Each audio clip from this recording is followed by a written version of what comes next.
Thank you, ladies and gentlemen. As you know, today was a day set aside for public participation on the impeachment of the Deputy President. I think a lot of time and money has been spent on what we think was totally unnecessary. When you look at what this country is going through, parents are unable to take their children to college.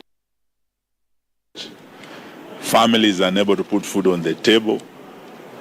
We have challenges in hospitals where people are being told to give cash before they are treated, including patients who are undergoing dialysis, and they have been turned away.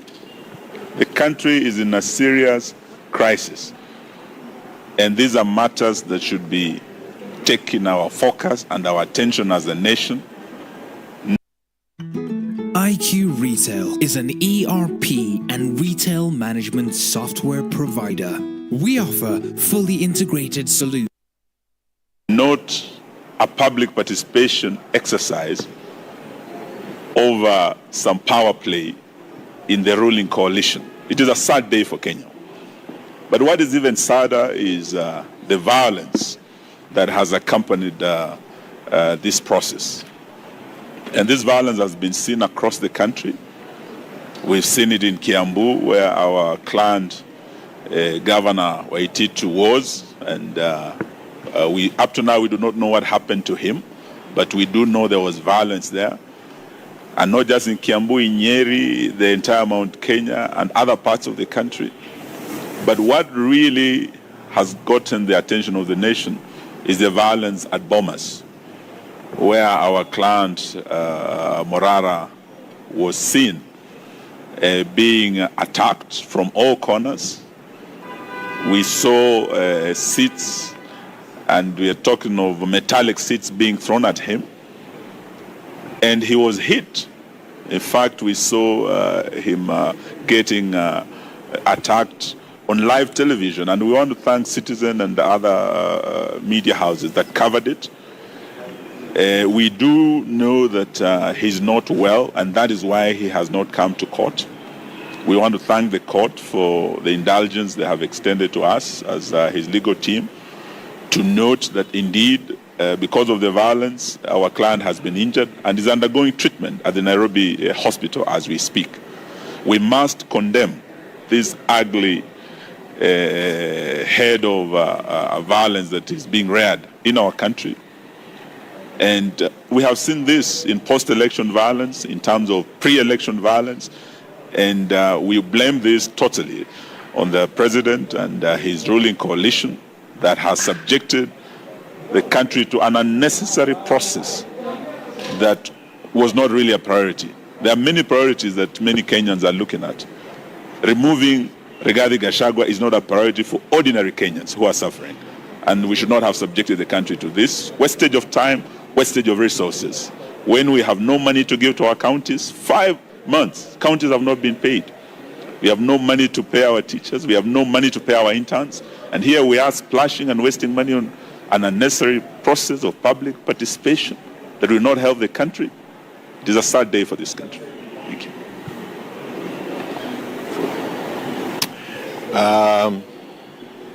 William Ruto has no capacity to stand before Kenyans and address the Kenyans on the issues that are of concern to them. Just like my colleague has mentioned, we have a collapsing education system, we have a collapsing health system, we have scandals all over. Perhaps they may have used the day to hand over our airport to Adani. We have scandals now in the judiciary, and there was no reason as to why we should have continued with this process of impeachment if it is not a diversionary tactic that is being used by William Ruto.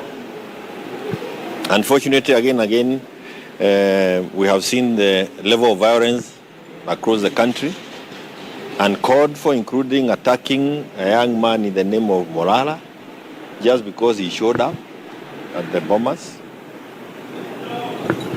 And what we are now witnessing is really a crowback of all the gains that we had during our 2010 constitutional movement. We saw this during the 2007 difficulties that we had in the country. It started this way, slowly, violence before elections, that ended up with election violence, where we lost over 1,300 people. William Ruto has set this country again on the long path. He is setting up one community against another.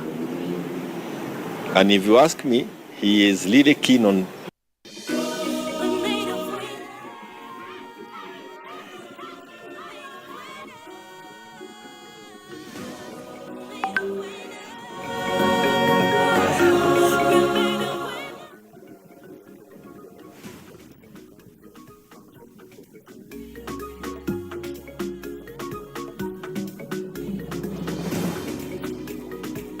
lynching the Mount Kenya community.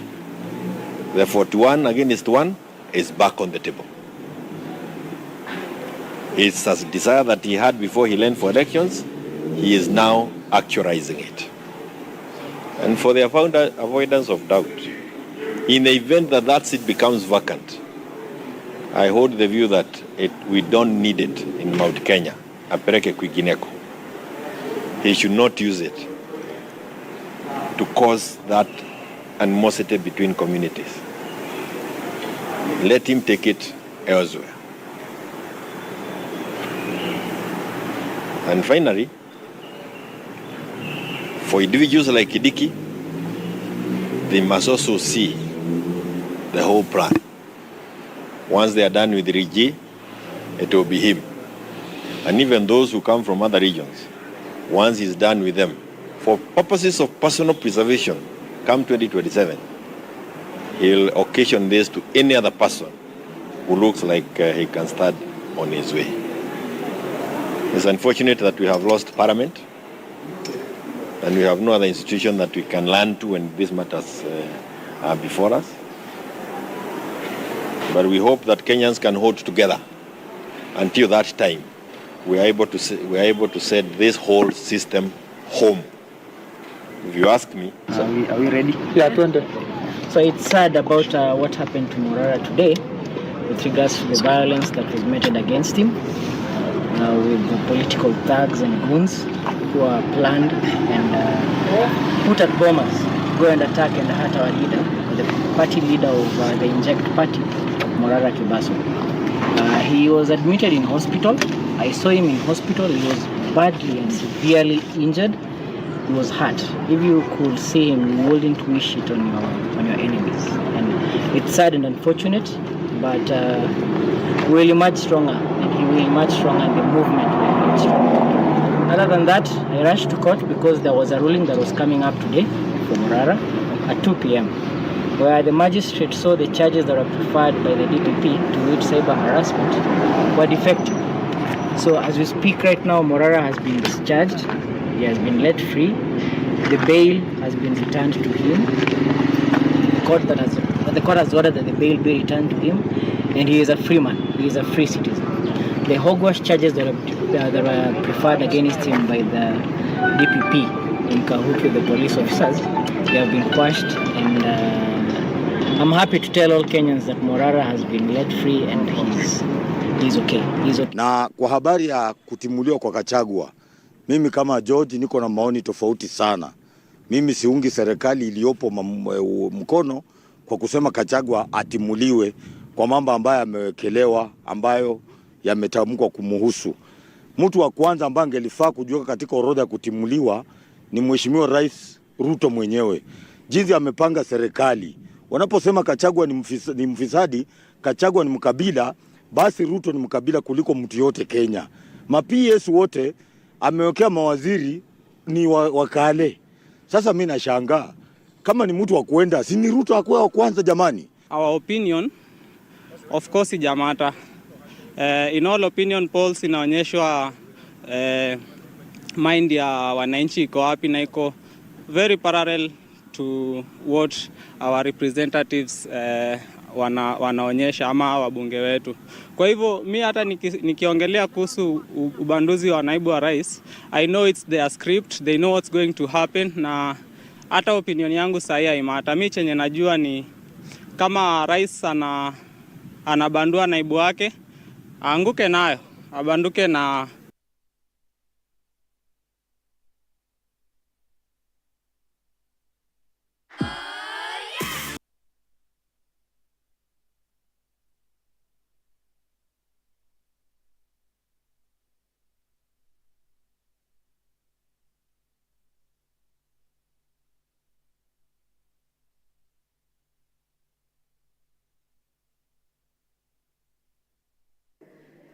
Kacheliba, Sub-County Level 4, County Government of West Pokot. Kapenguria, Order, Honorable Senators. Kapenguria County Referral Hospital, County Government of West Pokot. Chepatais,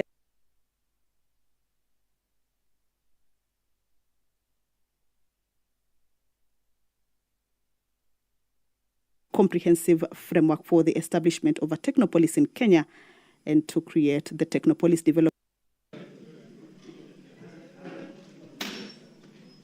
You have a paper to lay? Go ahead. Apologies, give me a minute. They're bringing it from my office. Okay. Next order.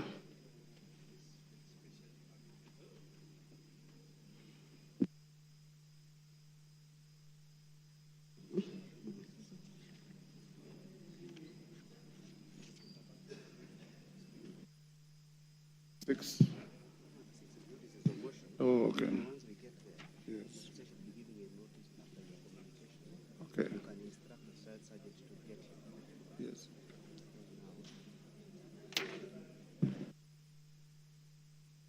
The intended removal. Demonstrate with videos, I will demonstrate with affidavits, I will demonstrate with documents that the man holding the office of the Deputy President has violated the same law that he swore to protect in his own oath of office. Underground 7, Mr. Speaker, I will demonstrate before this House that His Excellency Rigathi Gachagua has committed crimes under sections 45(1), section 46, section 47A(3), section 48(1) of the Anti-Corruption and Economic Crimes Act. Anti-Corruption, Mr. Speaker, honorable members, Anti-Corruption and Economic Crimes Act, by using his office to unjustly enrich himself, by using his office to acquire within 2 months properties well beyond 55.2 billion. And Mr. Speaker, I will demonstrate before this House that during the presidential debate, if I may be listened to, Mr. Speaker, that during the presidential debate, His Excellency Rigathi Gachagua did declare that he was worth 800 million. We are aware that he's paid slightly over 1 billion, meaning that for the last 2 years, the much he could have accumulated justly is about 24 million. But I would demonstrate before Kenyans that he has properties to himself, the ones that I was able to get in my time of research, worth 5.2 billion Kenya shillings. This is what we call unexplained assets, and we must slay the dragon of corruption from the highest office. Mr. Speaker, under the same ground, I will also be demonstrating, this is ground number 7, that His Excellency Rigathi Gachagua has violated sections 2, 3, 4, and 7 of the Proceeds of Crime and Money Laundering Act. Mr. Speaker, you are aware that the Proceeds of Crime and Money Laundering Act is one of those laws pursuant to section 2 of the Constitution of Kenya that we domesticated because of our international obligations about money laundering. And therefore, by proving the same, I will also be demonstrating before Kenyans that His Excellency Rigathi Gachagua has committed international crimes.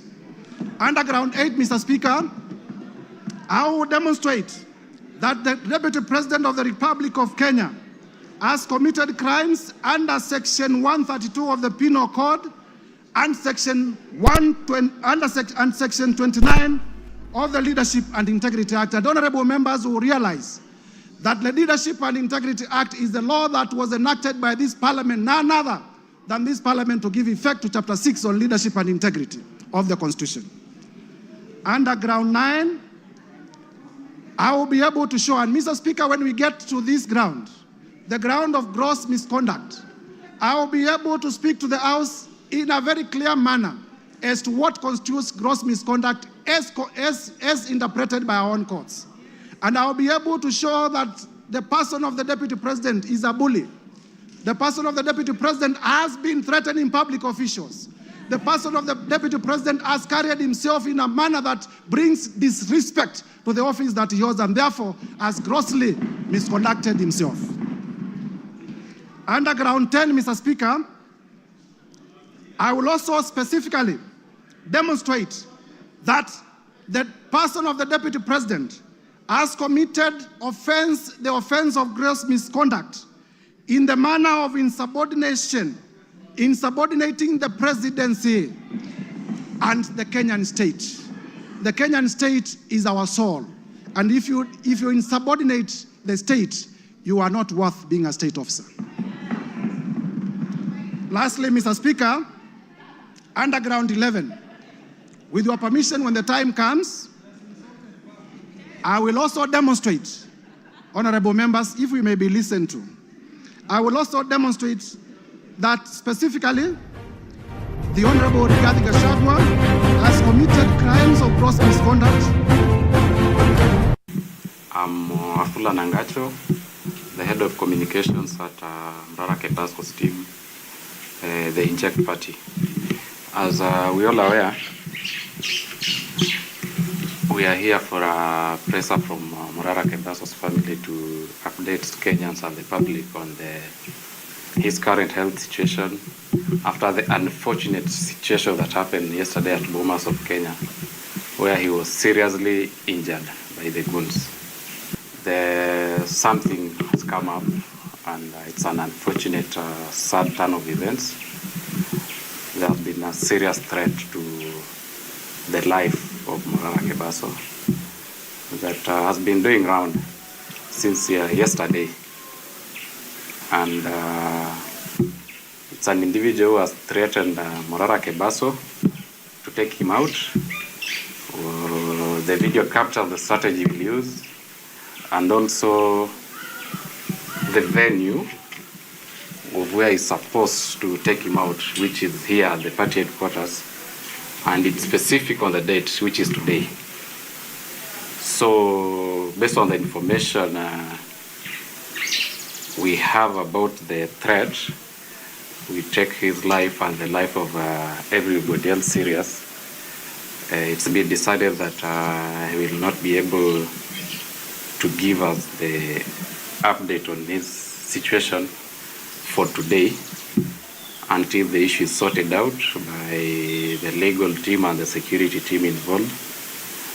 Thereafter, we will invite you guys, the members of the media, will invite you here when the family of Murara Kebaso is ready to issue a statement on his situation.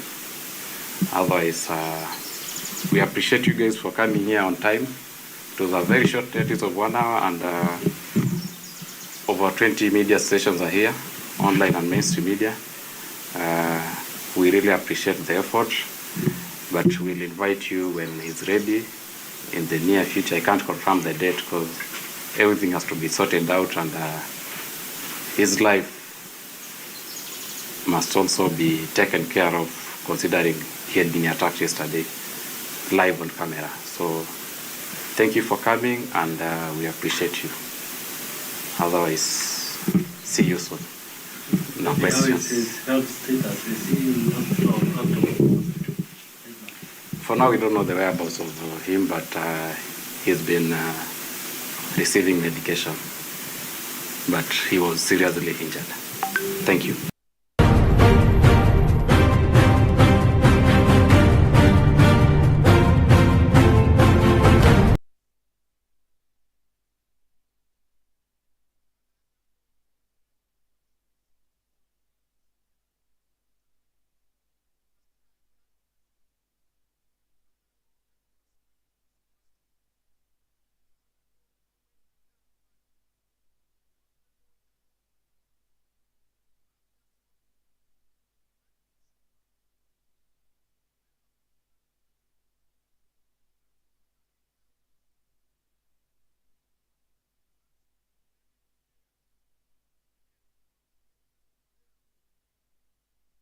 Kariuki, Kili Daniel Karido, Dorothy Mudhoni Ikiara, Mwangi Kiunjuri, Boro Ambore, Elizabeth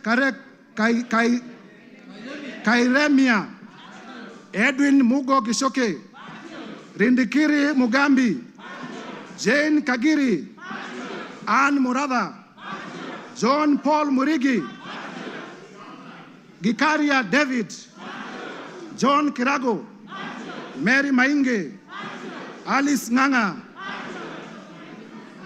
Wambugo Wainaina, Mashua Waidhaka, Kuria Kimani, George Kitonga Murugara, Simon Nganga Kingara, John Kiaria Wainaina, Shadrach Mwiti, Honorable Joseph Wainaina, nominated. Betty Maina, Geoffrey Kiringa Waroko, Roko, Gigi Kagombe, Julius Taitumu, Duncan Maina Madenge, Kwenya Dhoko, John Juguna Wanjiko, John Kanyuithia Mutunga, Honorable Junet Mohamed, the leader of minority, Honorable Mohamed Abdikadir, Honorable Yakub Ado, Honorable Richard Ken Chonga, Honorable Ali Wario, Honorable Ruwaida Obo, Honorable Hamisi Chome Abdi, Abdikadir Mohamed, Zamzam Mohamed, Rashid Benzimba, Said Buya, Peter Shake, Peter Masara, Mishi Juma Mboko, Joyce Osogo Bensuda, Fatuma Masito, Mohamed Machele, Aduma Owor, Jerusha Momanyi, Honorable Dr. Professor Gogo Lilian, Millie Odhiambo, the one and only, Honorable Irene Mayaka, my sister, Honorable Dick Maungu, Honorable Joshua Oron, Honorable Owino, Walter Owino, Honorable Patrick Osero,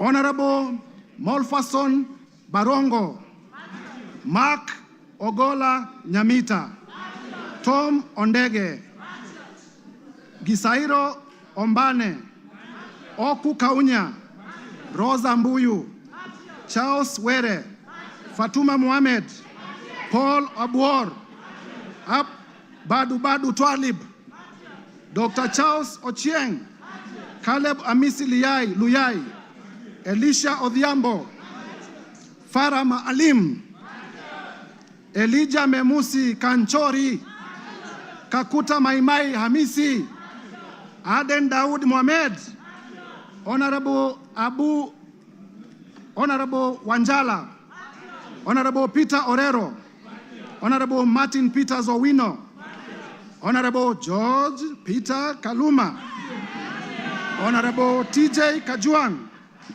Chiforomondo Mwangale, Honorable Donya Doris, Stephen Mogaka, Felix Odiwar, Geoffrey Odanga, Honorable Tim Wanyonyi, Honorable Christine Ombaka, Honorable Hussein Weitan, Honorable George Aladwa, Joseph Oyula, John Bwire, Omar Mwinyi, Catherine Omanyo, Danson Mwashako of Wiper Party, Innocent Mugabe, Charles Nguna Mwingi West of Wiper Party, Honorable Elsie Muhanda,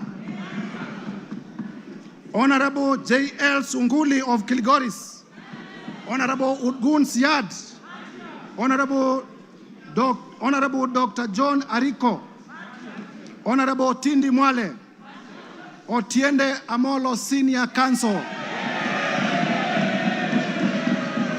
Mr. Speaker, the House takes notice that Honorable Otiende Amolo is one of the makers of the Constitution that we are implementing.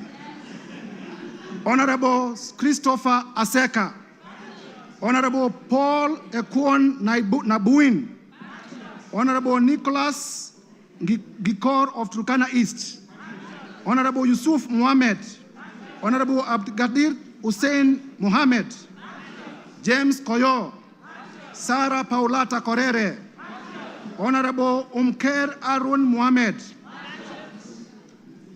Honorable John Nikal. James. Yes, my sincere apologies for the correctness of the record. This is Honorable Dr. Professor James Nikal, the member for Seme. Honorable Daniel Manduku, Honorable Mohamed Ado, Honorable Wario Guyo, Honorable Paul Katana, Maurice Kakai Bissau, Emmanuel Wangwe, Bernard Shinyali, my friend Nabi Nabwera, Patrick Makau Kingola of the Wiper Party Mavoko constituency, and Commissioner of the Public Parliamentary Service Commission, very able, voted by members of this House. I thank you in a special way, my senior brother. Honorable Shakil Shabil Hamed, Honorable Aden Kainan, Honorable Dr. Aden Kainan, Honorable Fatuma Jeho, Honorable Amina Munyazi Laura, Honorable Gertrude Mbeyo, Honorable Adipo Akwome. Mr. Speaker, if you allow me, I can have a sip of my water. Go ahead.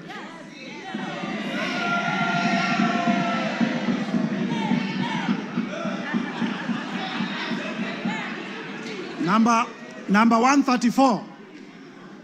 Number 134, Abdi Omar Shurie, the chairman of the Committee of this House on Public Debt. Honorable Tom Oluoch, the member for Dagoretti Beatrice Elachi. Honorable Samuel Arama, Honorable Guyo Jaldesa Professor, Honorable Anton Kibagedi, my brother, Honorable Samuel Atandi, my brother, Honorable Ruth Busia, Honorable Ruth Odinga Busia, the women rep for Kisumu County, Honorable Eve Obara, Honorable Johnson Manya Naika of Mumias East, Kipyegon Johanna, Omboko Milemba, Marwa Maisori, Moses Kirima, Lydia Aiga Mizigi, Adan Aji Yusuf, Mumina Bonaya, Charles Gimose, Mohamed Tubi, Zahir Janda, Clemens Lawyer, Zuleka Hulbal Arun, Lekumontare Jackson, member for Samburu East, Anton Kenga Mpe, ukimwona Mpe, Bashir Abdullahi, Didmas Barasa, Malulu Injendi, Geoffrey Mulanya, Frederick Ikana.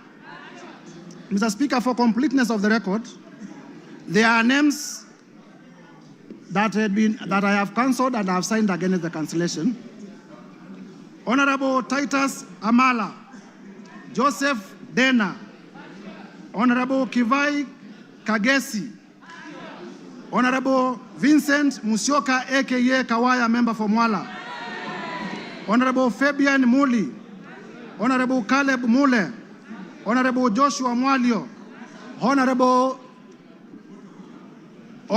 Dr. Recho Nyamai Kaki, Honorable Nimrod Mbai, aka KPLC, Honorable Dido Raso, Honorable Lekuton of Laisamis, Honorable Chief Whip Silvanos Osoro, Honorable Abdisarat K. Ali, Honorable Abdul Haro, Honorable Mary Emase, Irene Joki, Nebat Muriuki, George Gashagua, Stephen Karani, Gidhua wa Masukuru, Rahabu Mukami Washira, Joroge Wainaina, Elijah Njoroge Kururia, Epuyu Nanok Daniel, Mudhoni Marubu Monica, Kenneth Tungulu, Mudhama Stanley, Joseph Emanthe Namur, Faith Gitau, Cecilia Asieni Ngitit,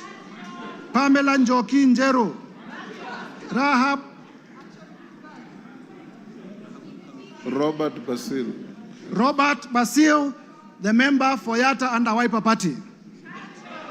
Protas Akuja, Kasim Sawa Tandaza, Pauline Lengimis, Honorable Dr. Robert Pukose, Honorable George Sunguia, Honorable Joash Nyamoko, Kitlai Olentutu, Lea Sankaire, Lemankon Aramat, Agnes Pareño, Gabriel Tongoyo, Rebecca Tongei, Catherine Wambilinya, John Makali of Kandui, John Chikati, Susan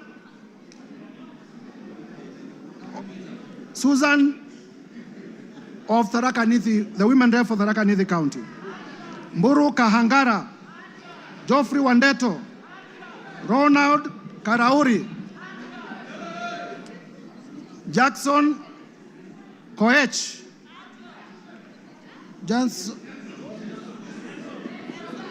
Jackson Kosgei of Baringo, Adams Kipsanai, Kagogo Bowen, Jematia Sergon, William Kamket, Catherine Ngelechei, Ruben Kiborek, Kimaiyo Gideon, Musa Sirma, Joseph Kipkarus, Joshua Kandie, Charles Kamuren, John Waluke, Richard Yegon, Richard Kilel, Brighton Yegon, Francis Sigei, Kipngetich Koech, Lynette Chepkoril Toto, Justice Kemei, Nelson Koech, Beatrice Kemei, Joseph Cherorot, Kibet Komugoi, Hilary Kosigei, Benjamin Langat, Mutai Alfred Kiprono, Liza Chelule, Joseph Tonui, Paul Chebor, Fred Kapondi, Lilian Sioi, Naomi Jilowako, Faisal Abdi Bader, Alpha Miruka of Bamachoke Chache, Deko Baro, Innocent Obiri, Ogola Gideon, Honorable Sabina Chege, the party leader of the Jubilee Party, Peter Lochakamping of Sigor, Samuel Chemulel, Rael Kasiwai, David Kosing, Titus Lote, Joseph Samal Wamwa, Honorable, the handwriting is sometimes different, right? The member for Samburu North, Honorable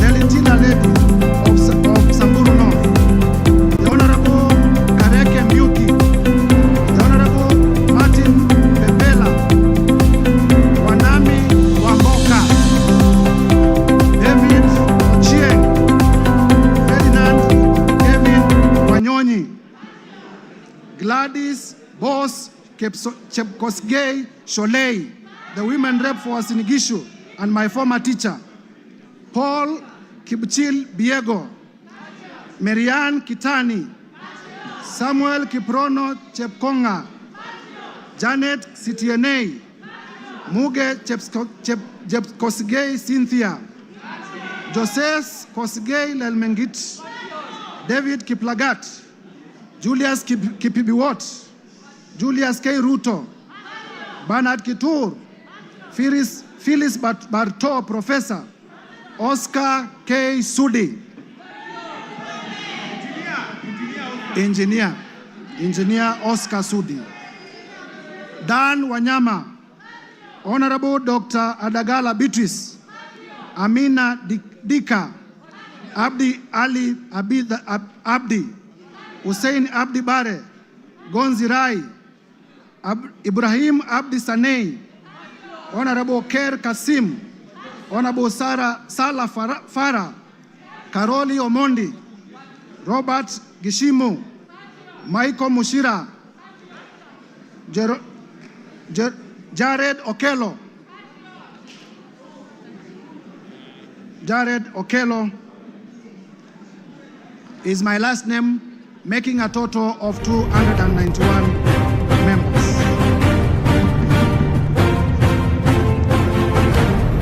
Mr. Speaker, yes, wind up. Honorable members, as we wind up, as I alluded earlier, I presented to the Clerk of the National Assembly, and this afternoon, I'm laying on the table of the House the following documents. Number one, the special motion dated 26th of September 2024 and received by the clerk on the 27th of September 2024, and I have it in my hands and I'll be laying it shortly. Number two, with this special motion, Mr. Speaker, I am also laying before the table of the House the list of 291 members of the National Assembly who signed in support of the motion. Mr. Speaker, number three, I will also be laying the bundle of evidence in support of the grounds in the motion. And number four, I will be laying the list of witnesses all contained in this bundle. Mr. Speaker, Kenyans will be shocked. Indeed, Kenyans will be very shocked when we finally unravel and demonstrate the grounds and the supporting evidence. I therefore, through you, Mr. Speaker, humbly request the House Business Committee to allocate me ample time at the time of moving the motion so that Kenyans can appreciate in detail the injustices that have been committed against them by the person of the Deputy President. I thank you, Mr. Speaker, and I beg to give notice of the special motion and to lay the said documents on the table of the House. And if you allow, Mr. Speaker, as I conclude, please allow me to highlight the following. Order. Mr. Speaker, I am a Christian, and I often read the Bible. And the Holy Bible, in the book of Proverbs 29 verse 16, says as follows: when the wicked are in authority, sin flourishes. But the godly, and mark the godly in small g, will live to see their downfall. That is the Holy Book as contained in the book of Proverbs 29:16. Further, Mr. Speaker, in the book of Mark, chapter 9, verses 42 to 47, it says as follows, and I quote: If anyone causes one of these little things, honorable members, Kenyans, please listen carefully. If anyone causes any one of these little things, those who believe in me, to stumble, it would be better for them if a large millstone were hung around their neck and they were thrown into the sea. 43, if your hand causes you to stumble, cut it off. It is better for you to end a life maimed than with two hands to go into hell, where the fire never goes out. 45, and if your foot causes you to stumble, cut it off. It is better for you to end a life crippled than to have 2 feet and to be thrown into hell. And if your eye causes you to stumble, pluck it out. It is better for you to enter the kingdom of God with one eye than to have 2 eyes and be thrown into hell. Mr. Speaker, if Kenyans cannot get success because of Deputy President Rigathi Gachagua, we will be pleading to pluck him out from government. Mr. Speaker, honorable members, it is my belief that these two quoted verses are also true to the Quran and to other holy books. Turning now to our own jurisprudence. Honorable members, because many of us are political practitioners, even those who are not lawyers, would remember that in nullifying... Order, Mtuse, you are giving an motion, you are not debating the motion. Yes, I'm finishing. Yes. I'm finishing. In nullifying the 2017 presidential elections, His Lordship, the Chief Justice Emeritus, the Honorable David Maraga, pronounced himself in the following words: "The greatness of any nation lies in its fidelity to the Constitution and adherence to the rule of law, and above all, respect to God." And Mr. Speaker, it is this persuasion, Mr. Speaker, that has made me to bring this motion of impeachment against the person of the Deputy President, His Excellency Rigathi Gachagua. For the record, and Kenyans, listen, I have no grudge, I have no malice, I have no ill will, I have no personal vendetta against His Excellency Rigathi Gachagua. I am just doing my duty as a citizen of the Republic of Kenya and executing my mandate as a member of this House as mandated under the Constitution to bring this motion.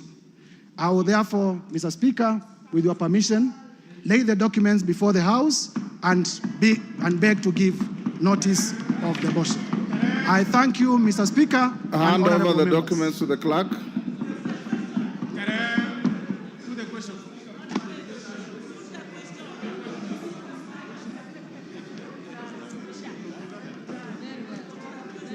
Yes, Ruku, what is it? Order, members. Ruku, what is it? Honorable Speaker. In relation to the motion? Yes. What is it? Honorable Speaker, I rise to seek your clarification on the special motion for the removal of the Deputy President. Honorable Speaker, as you are aware, 4 seats in the House are vacant following the resignation of the Honorable Obio Wadai and Honorable John Badi upon being appointed as Cabinet Secretaries. Further, as you are aware, the seat of Magarini constituency was declared vacant following a successful election petition. The Banisa constituency seat was also declared vacant following the unfortunate demise of our colleague. In this regard, we are now 345 members in this House and not 349 members.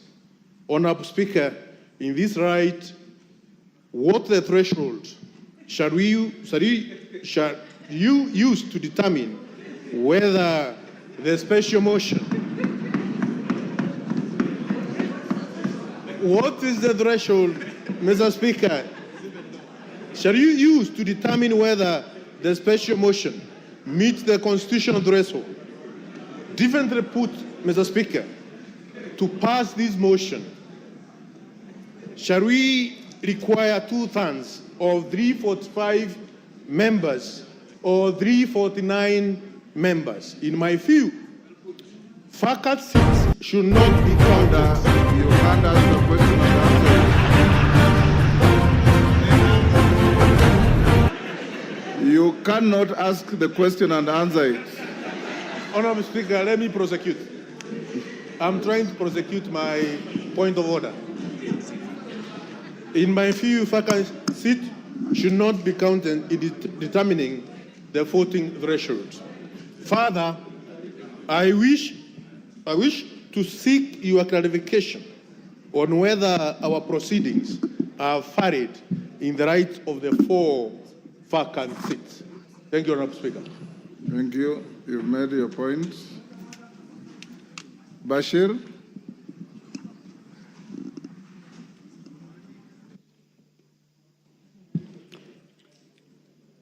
Honorable Speaker, Article 145 of the Constitution provides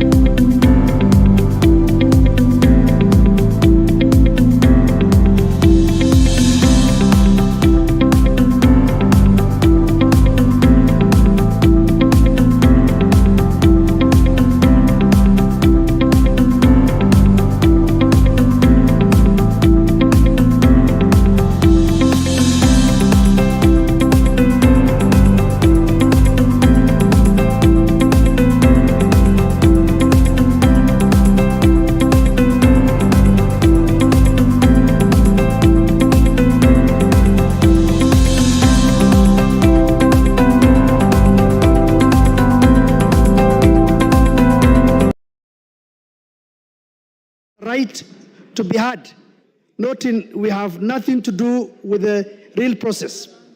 In my view, the representative shall be required to appear before the Senate, but nevertheless, I seek your indulgence on this matter. Thank you, Honorable Speaker.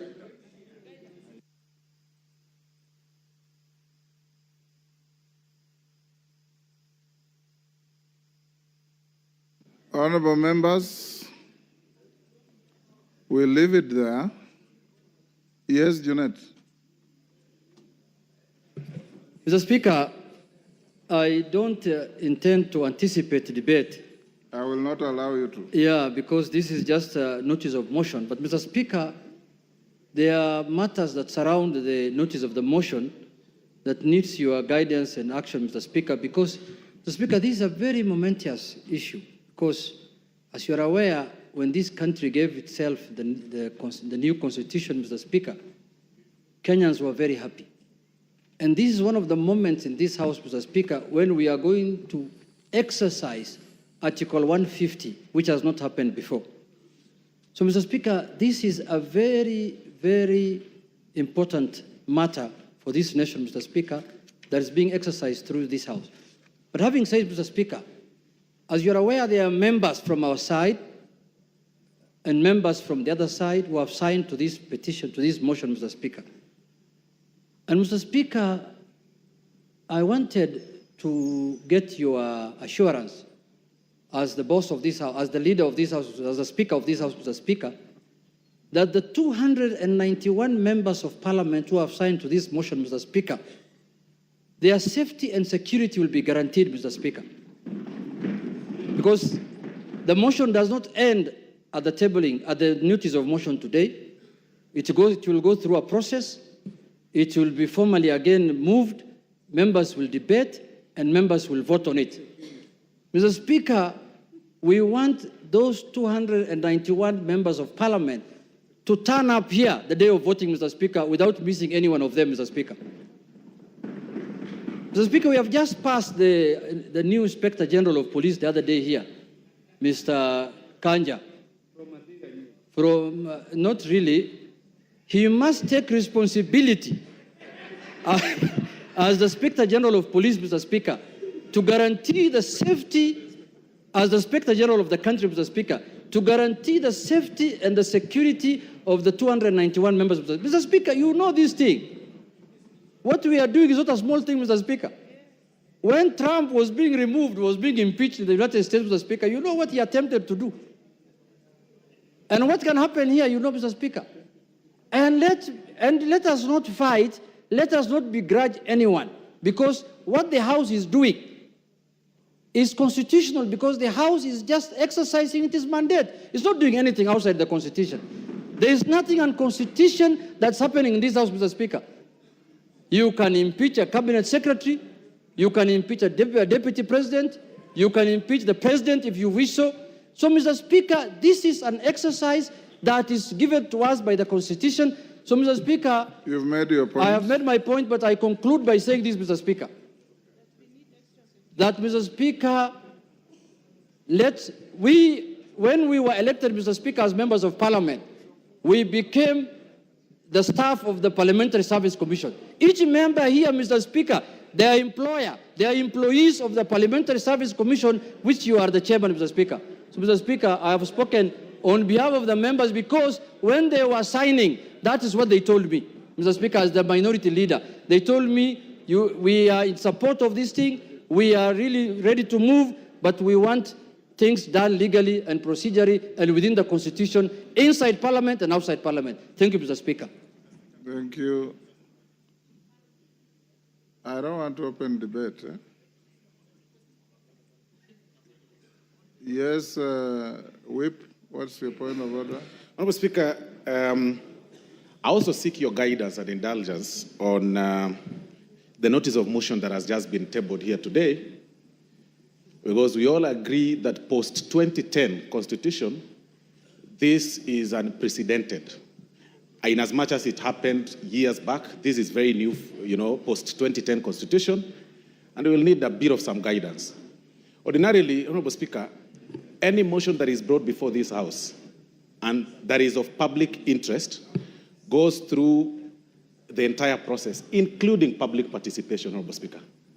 I need to seek your guidance and indulgence on the place for public participation as far as this notice of motion is concerned. Because looking at the jurisprudence that has been made by the courts and the lower legislative arm, which is the county assemblies, on the impeachment of the governors and deputy governors, Honourable Speaker, you'll realize and notice that many impeached governors or their deputies challenge their impeachment based on the process of public participation, Honourable Speaker. This is unprecedented, and of course it's my view that to replicate the same, to what happens on the impeachment of governors and deputy governors, and they invoke the element of public participation across the country. You've made your point. Thank you, sir. Yes, Majority Leader. Before you, Majority Leader, Farah has been raising his hand. I'll give you 1 minute, Farah. Mr. Speaker, I also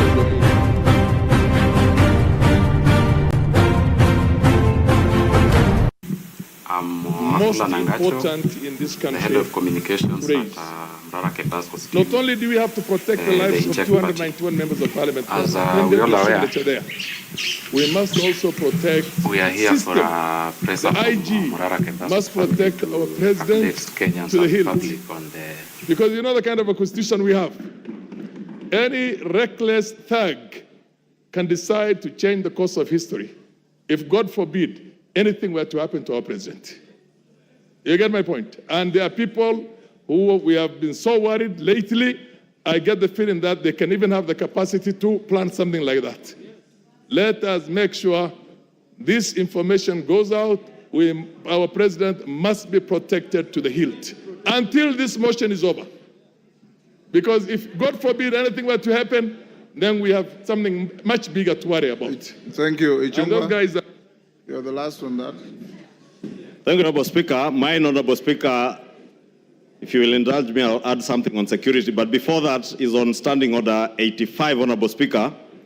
85-2, which, Honourable Speaker, would beg, even as you guide members, that members listen, that it shall be out of order to anticipate the debate of a motion of which notice has been given by discussion upon a substantive motion or amendment, and all that is said in the standing orders, Honourable Speaker. And I say this, Honourable Speaker, because I know we are in an open and transparent society, and many of us will be invited to media stations to discuss this impeachment motion which notice has been given today. Just to caution members that it will be completely out of order to discuss the substance of the motion in media stations before debate, as is contained in our standing orders.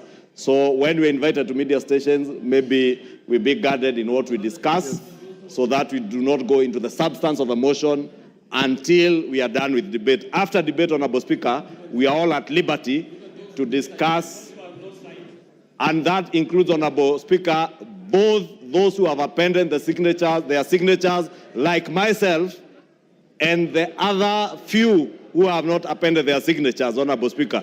The 58 members who have not appended their signatures. Honourable Speaker, just to add on to what the Honourable Farah and Honourable Junet have said, Honourable Speaker, the security of members of Parliament is paramount. Honorable Speaker, I say that looking at you because you know on the 25th of June this year, Honorable Speaker, none other than yourself, you were a target, and you know that. And not a target for harm, but a target for elimination based on the position you hold as Speaker and the ranking order should anything happen to the President or the Deputy President, Honorable Speaker.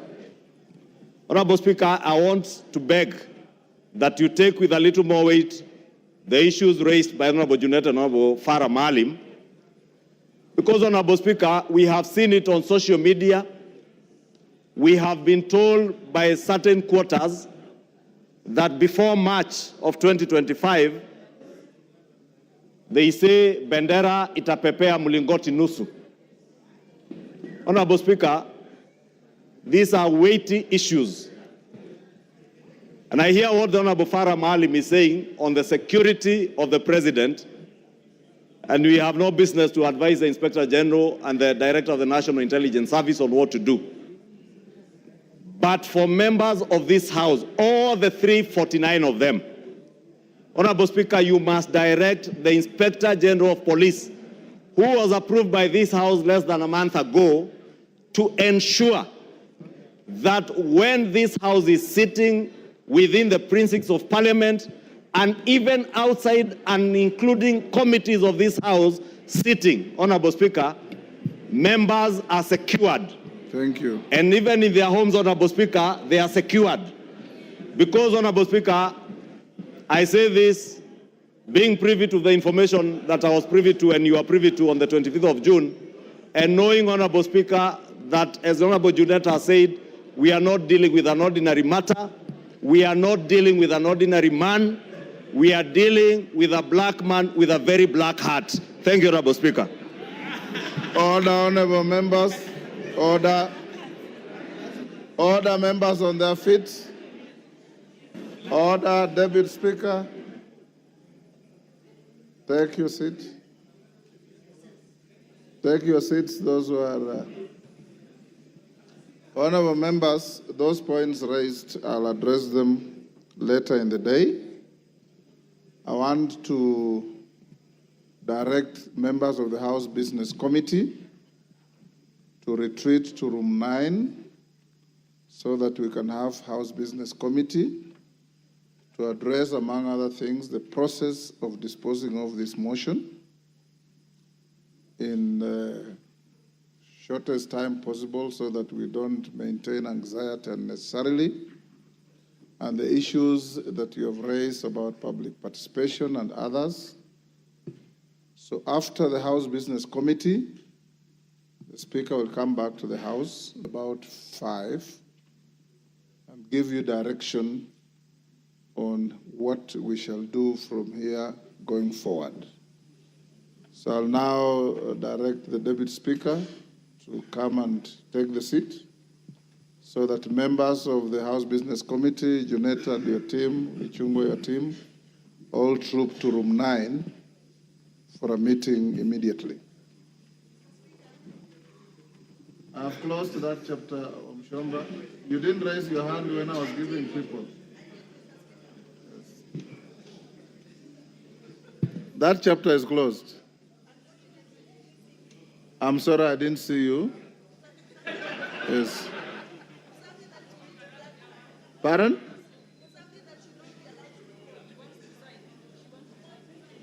Two? Take the seat. Deputy Speaker, take the seat.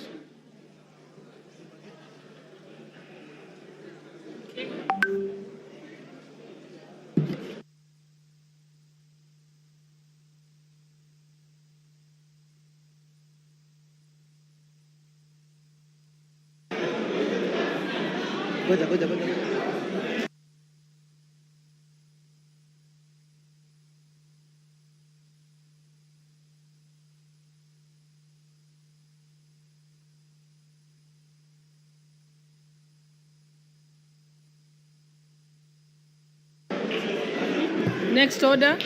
Order number 7, questions and statements.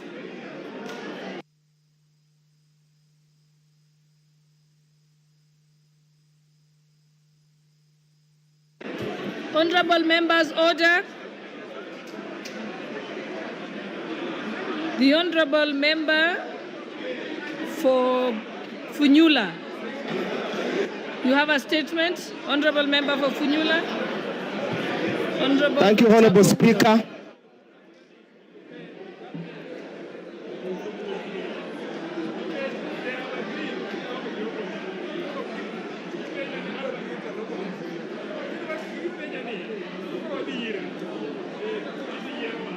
Honorable Speaker,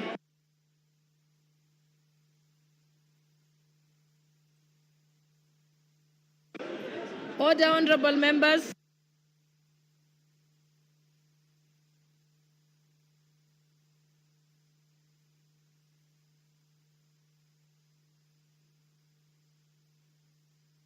Order, honorable members.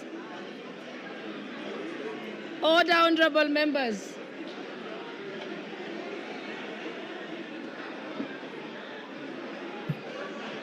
Order, honorable members.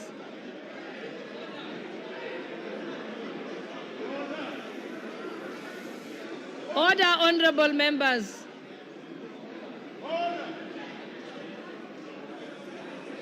Order, honorable members. Okay, I think we can proceed. Honorable member for Funyula, let's allow Dr. Pukose to make his statement, then you go next. Honorable Pukose, Chairperson of the Health Committee. Honorable members, please. Thank you, Madam Speaker. Thank you, Madam Speaker. I wish to make a statement on the shift from NHIF to SHIF rollout of the universal health coverage. Honorable Speaker, the Ministry of Health and Social Health Authority is today rolling out the Social Health Authority healthcare services and benefits under the three funds. That is the Primary Healthcare Fund, Social Health Insurance Fund, and the Emergency Chronic and Critical Illness Fund established under the Social Health Insurance Act number 16 of 2023 that was enacted by this House almost a year ago. This act is being operationalized by the government. Access to SHA healthcare services and the benefits being offered by SHA is being rolled out today, 1st October 2024. As the chairperson of the Departmental Committee on Health, I rise to give a statement on matters concerning the procurement of the Integrated Health Information Technology System by the Ministry of Health, which has elicited a lot of debate. Honorable Speaker, members of the Departmental Committee on Health have raised concerns regarding the procurement of this system. In response to these concerns, the Ministry of Health was invited to clarify the procurement process and to provide evidence of compliance with the Public Procurement and Asset Disposal Act, CAP 412C. Honorable Speaker, the committee made the following observations from its engagements with the ministry. One, the Ministry of Health, through the State Department for Medical Services, undertook the procurement of Integrated Health Information Technology System as part of the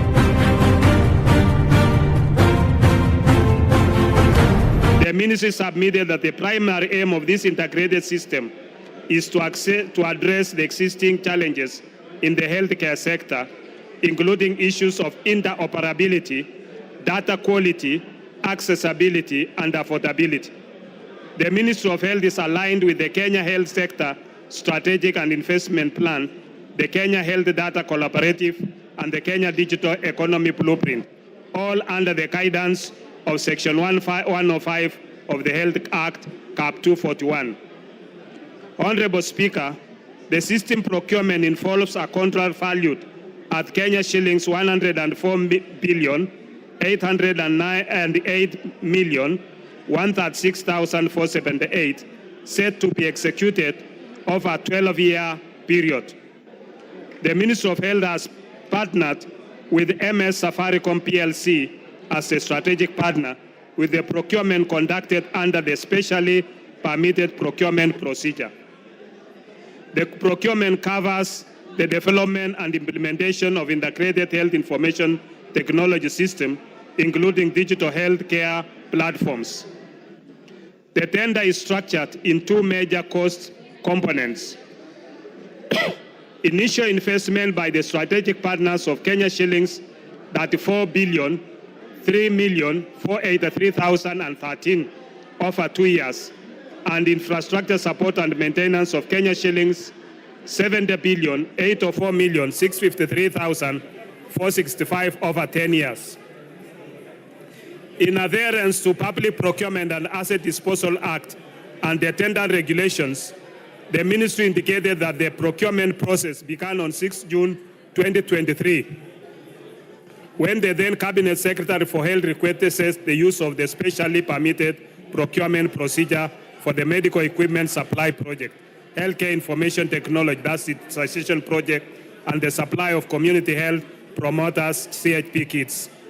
The National Treasury approved the request on 13 June 2023, subject to conditions regarding the preparation of tender documents that include specifications, conditions of tendering, and contracting and justification for the use of SPPP, detailing the procedure of onboarding the strategic partners. This process was followed by the ministry's compliance and further approvals.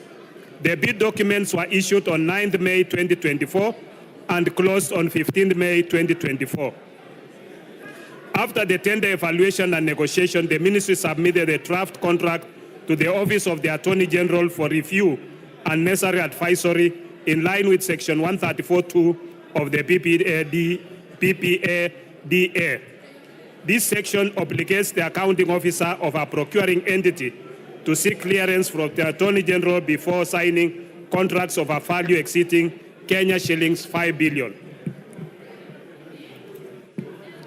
As mandated by Section 114A of the Public Procurement and Asset Disposal Act, a specially permitted procurement procedure can be utilized under the following circumstances. 1, a procuring entity may use a procurement procedure specially permitted by the National Treasury.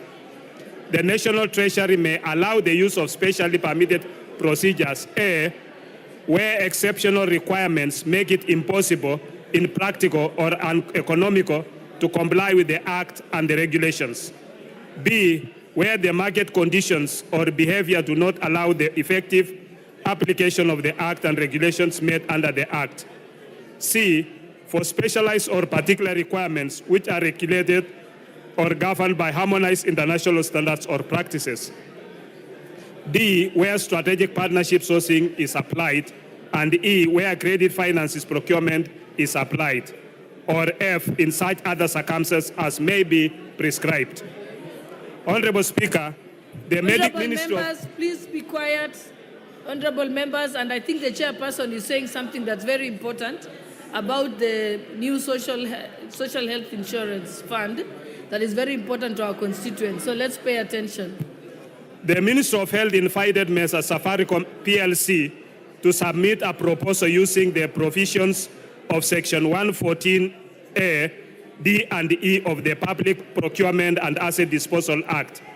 Mesa Safaricom PLC submitted a technical proposal and a financial proposal as a consortium with Convergence Network Solution Limited and Apiero Limited. With Safaricom PLC. Hold on.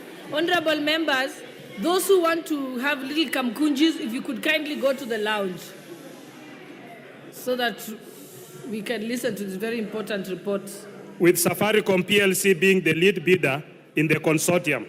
Safaricom PLC roles in the consortium involves overseeing the entire project, ensuring that all consortium partners adhere to the contract's terms and deliver their respective components as per the agreed scope. Safaricom PLC was approached as a strategic partner owing to its strong capacity to manage and coordinate the project effectively. Safaricom PLC is the largest telecommunications company in Kenya and one of the most advanced in East Africa. Safaricom has a major technological advantages, particularly its extensive 5G network, which currently reaches 77% of the Kenyan population. In addition, Safaricom's network covers over 99% of the country, providing connectivity in remote areas. These factors made Safaricom the most suitable partner for a large-scale project that requires robust and reliable digital infrastructure. Honorable Speaker, Convergence Network Solutions Limited, founded in Canada, is a leading digital transformation IT company with its headquarters in Nairobi. It established operations in Kenya in 2014 when it was incorporated on 2nd April 2014. From its profile, Convergence Network Solutions Limited has a presence across East Africa in 7 countries, including Rwanda, Zambia, and Uganda. Convergence Network Solutions Limited specializes in cyber recovery solutions, identity security management, analytics, and data modeling, IoT, enterprise system integration, integrated physical security, and enterprise collaboration and customer engagement. Apiero Limited, on the other hand, is a private company limited by shares and which has incorporated in Abu Dhabi global market on 11 July 2023, with its business activities being computer programming activities, treasury financial systems and applications development, call centers activities, regulation of the activities of providing healthcare, education, cultural services, and other social services, excluding social security, market research, and public opinion polling, computer consultancy, and computer facilities management activities, data processing, hosting, and related activities. Apiero Limited is owned by Sirius Holding, which has over 25 subsidiaries and presence in over 28 countries. The latter is an international holding company, the largest UAE holding company with over USD 250 billion market capitalization and 479 subsidiaries across 9 industries. Honorable Speaker, I wish to inform this House that the system being procured is not just a social health authority system, but a national integrated information technology system for the entire health sector, a digital superhighway. The system, therefore, this digital superhighway is therefore not solely managing social health insurance, but provides for the various components aimed at delivering a comprehensive and integrated healthcare system for the country. These components encompass the development of a health information management system, a health information exchange platform, core business services such as provision of telemedicine and track and trace for pharmaceutical products, the Social Health Authority Insurance Management Platform, an enterprise resource planning system, national logistics and supply chain management software, a learning platform, a data lake, and analytics system, as well as the necessary digital health infrastructure to support these systems. The Ministry of Health averred to the committee that it secured the necessary approvals from the Cabinet Secretary for the National Treasury and the Attorney General for the use of the specially permitted procurement procedure, with main justification for the procurement of the system being the obligation set out in Section 105 of the Health Act, Cap 241 of 2017. This section provides for the establishment and maintenance of a comprehensive and integrated health information system by the Ministry of Health. The Ministry of Health also clarified that due diligence on the contract had been conducted by Kaplan and Stratton, advocates, and not Danton, Hamilton, Harrison, and Matthews, as widely reported on social media. Honorable Speaker, the committee had also expressed concerns about electricity and network connectivity challenges in certain hospitals, especially in remote areas. The Ministry of Health and the Social Health Authority acknowledged the issue, noting that 4,065 health hospitals face difficulties with power and internet access. To mitigate these challenges, hospitals will receive devices with power banks for backup power. Additionally, the digital system will function in offline mode, ensuring hospitals can operate without internet access. The ministry is also collaborating with the Ministry of Energy to secure infrastructure upgrades including reliable electricity, to facilitate the full implementation of the digital health system. The Ministry of Health further assured the committee that there are at least 3 connectivity lines available to support the system in case of system down or failure. Madam Speaker, the Ministry of Health and the Social Health Authority, in the meeting held with the committee yesterday, Monday, 30th September 2024, highlighted its preparedness on the rollout of the access to social health benefits. The Ministry of Health submitted that as of 28th September 2024, the SHA system had registered approximately 2 million new members, while 9 million members from the NHIF system were to be transitioned to the SHA platform. Honorable Speaker, in conclusion, the Integrated Health Information Technology System, if implemented by the Ministry of Health in the manner that the latter explained to the committee, would contribute significantly to the digitization and modernization of Kenya's healthcare system, ensuring accessible, affordable, and high-quality care for all Kenyans, as envisioned in the Kenya Health Policy 2014 to 2030 and the Kenya Universal Health Coverage Policy 2020 to 2030. Thank you, Honorable Speaker. I submit. Thank you. Next now. You have a point of order? Okay. Thank you, Honorable Speaker. We just want to interrogate the statement. I have a few concerns, Honorable Speaker. One, I think as a National Assembly, we should sit back and understand what is going on. I'm seated with some members of that committee, Madam Speaker, and they are expressing dissatisfaction on what's going on. Madam Speaker, few fundamental issues about such a thing.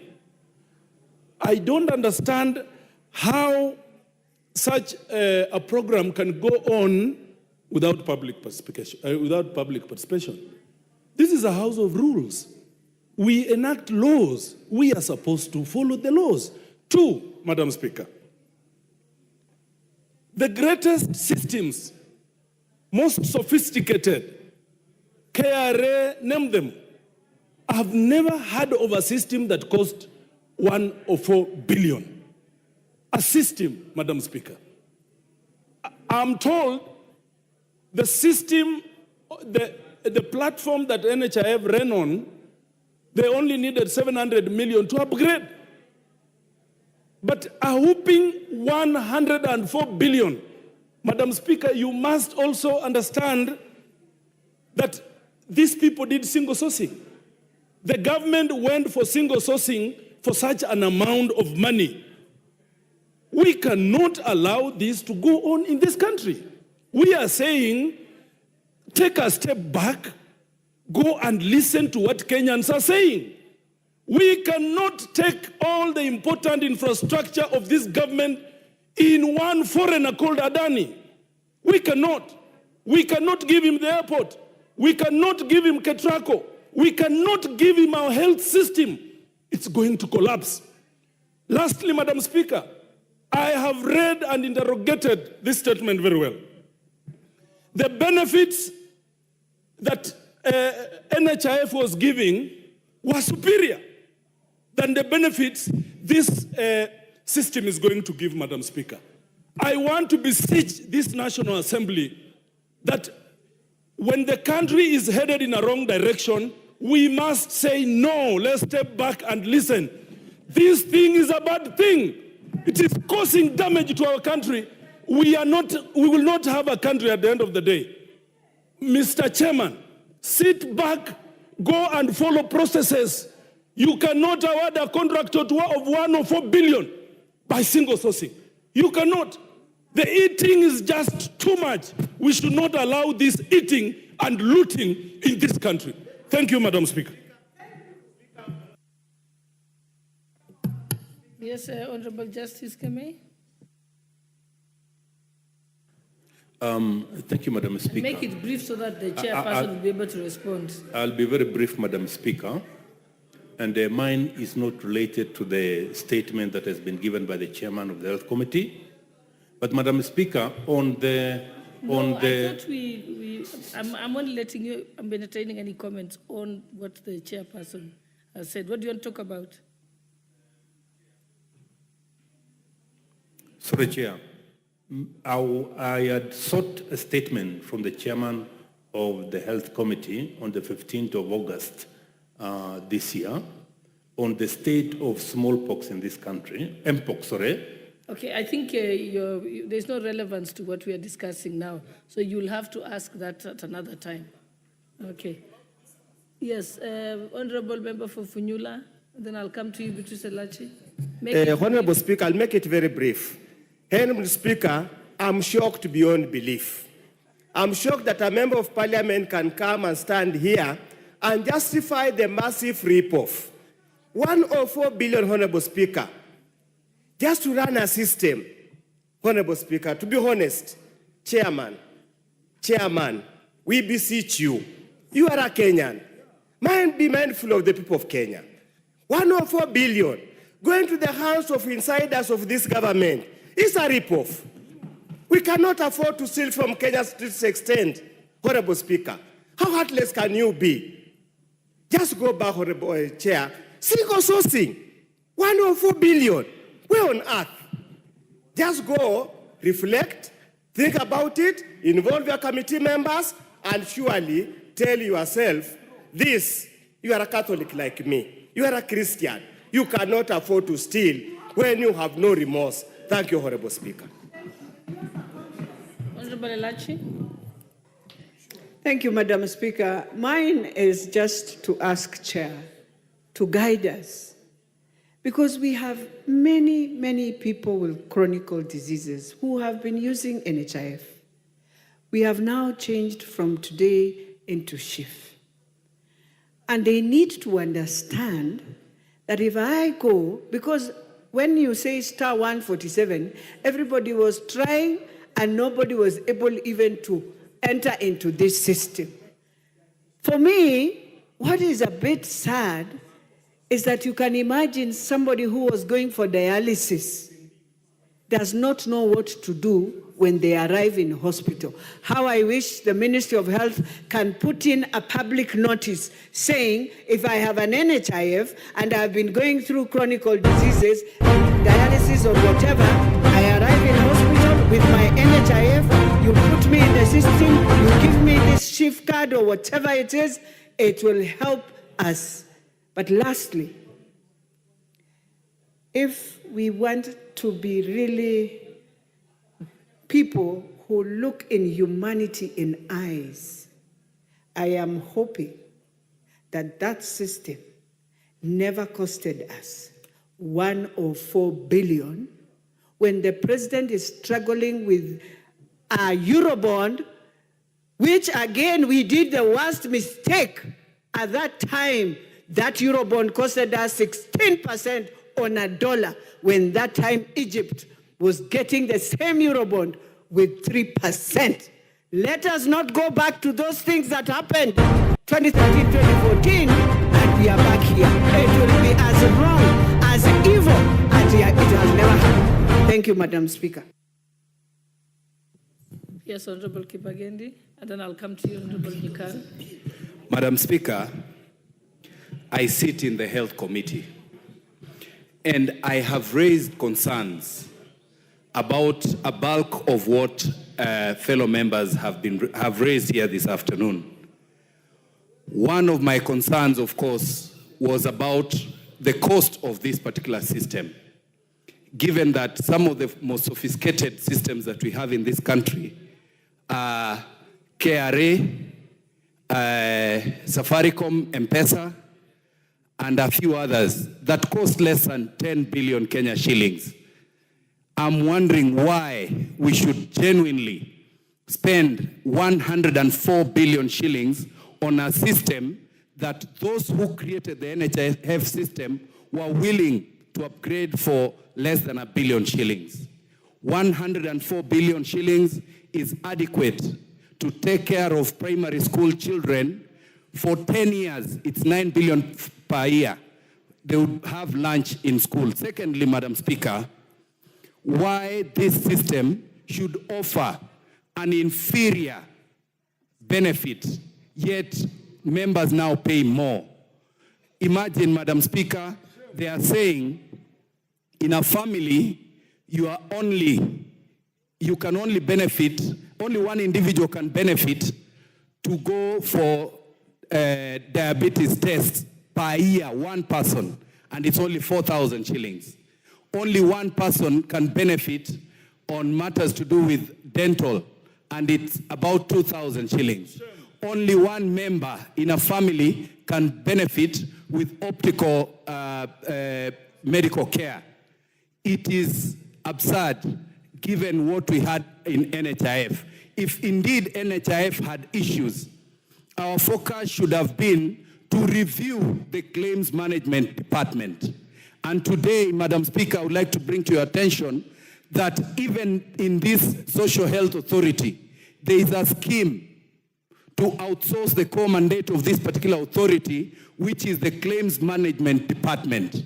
And that will be a loss of funds that would have been used to support poor Kenyans. Madam Speaker, this is something that I've been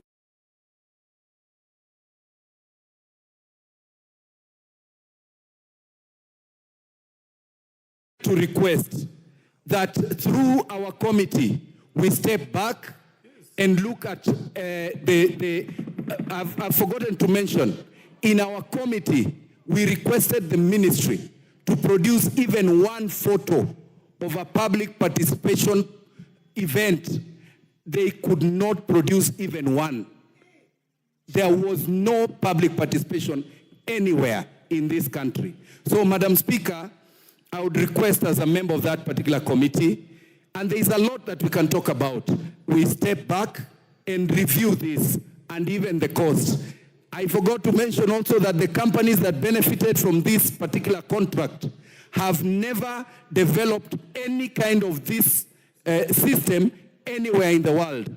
One of them was just registered the other day in July. So you can imagine the haste in which those who intend to benefit from this had. Thank you, Madam Speaker.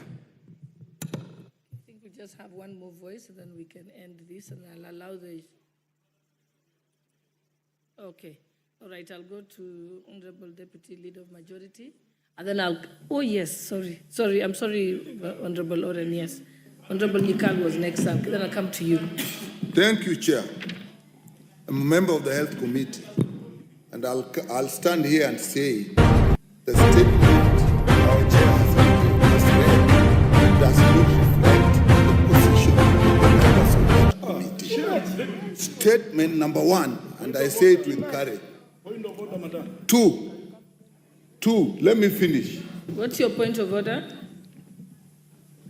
Madam Speaker, indeed, if members of the Health Committee are saying that what the statement the chairman has read to this House is not a representative of the views of members of the Health Committee, then why are we discussing it in the first place? Okay. Yeah, why are we discussing it, Madam? Okay. Is that in order? So let me allow Honorable Nikal, and then you will have a chance to respond to this, Honorable Bukose. Speaker, to begin with, we were not even aware that this statement was going to be made here. And when there are three issues here, one is the issue, the integrated health information system, the purchase of which is costing 104 billion. That's one issue. Issue number two is the transition process that Honorable Lachi was talking about. Issue number three is the issue of the outsourcing of claims. Let me talk about the issue of the integrated system. The information we got from the ministry as far as the procurement process was concerned, they followed the law as they interpreted it, but we were not satisfied. And these are the issues we raised, and we said we should get more information on. One, we could not ascertain whether the cabinet was actually aware of this. The procurement starts with the ministry and you do not see any information behind that is linking with the cabinet. And at one time the PS was saying the cabinet can be informed, given for information when you are purchasing at 104 billion. We didn't agree with that. 2, we were not satisfied that enough effort was made to get other institutions or other partners that would provide this at a lesser cost, even compete.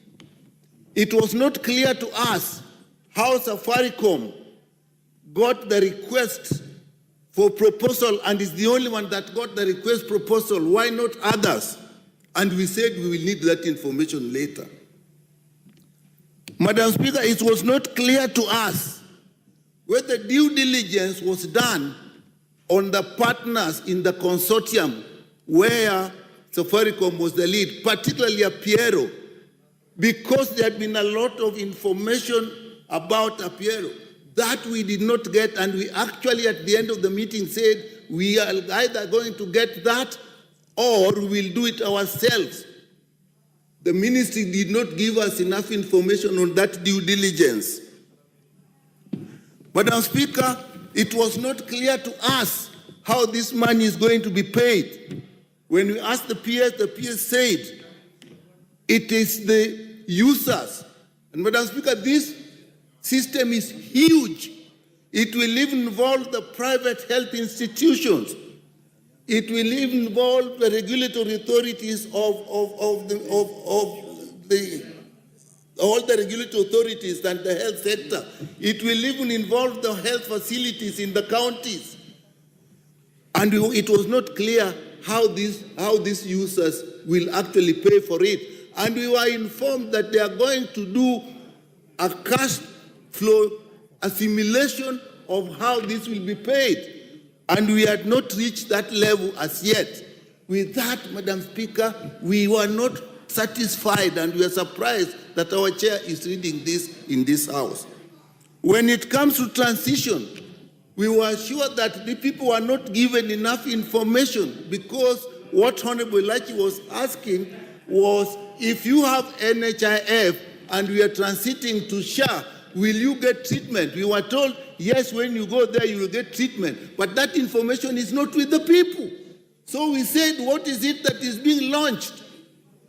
You can launch the beginning of a process, but you cannot say you have shifted and people therefore will not get that service. So we were not satisfied. On outsourcing, on claims, that was one of the biggest issues we raised during the discussion on this law here. We asked and they said for the time being, SHA will do it itself. And we are not sure whether that is so, because the law provided that May. We were concerned about the May. Those who are here may remember. So, Madam Speaker, in the view of the committee, we have not reached a conclusion about this. So with that, Madam Speaker, I say it does not represent the view of members of the committee. Okay, let me give Honorable Makali the point of order.